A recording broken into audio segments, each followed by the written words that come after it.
First time, kauna-unahan at unusual.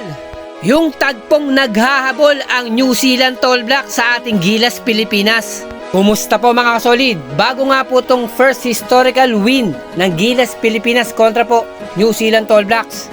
Na ilang beses nga po tayong tinatambakan, pinahahabol ng mga Tall Blacks at always nasa kanila yung huling halakhak.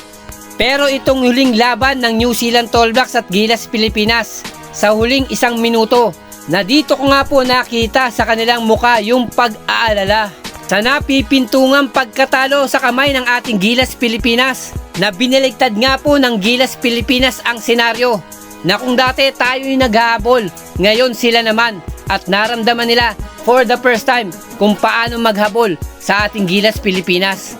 Ibang klase kasi yung pakiramdam at hindi mo maintindihan. Kung nakikita nyo po ng live yung mga muka ng New Zealand Tall Blacks, yung kanilang head coach, mga assistant coach, ganun din yung mga players, na para bang nasyak sila at hindi nila akalain na ganito na kalakas ang ating Gilas, Pilipinas. Na di ba nga ang ating Gilas, Pilipinas ang pinahihirapan ng mga Tall Blacks na to sa nakaraang maraming laban, na para bang wala ng pag-asang matatalo ng Gilas, Pilipinas itong mga Tall Blacks. Pero bago nga po yung pangalawang laban sa February 23, nasa Gilas, Pilipinas ang momentum. Kahit na nga pong walang kay Soto, nasasamahan ni Coach Simco ng matalino at matinding adjustment.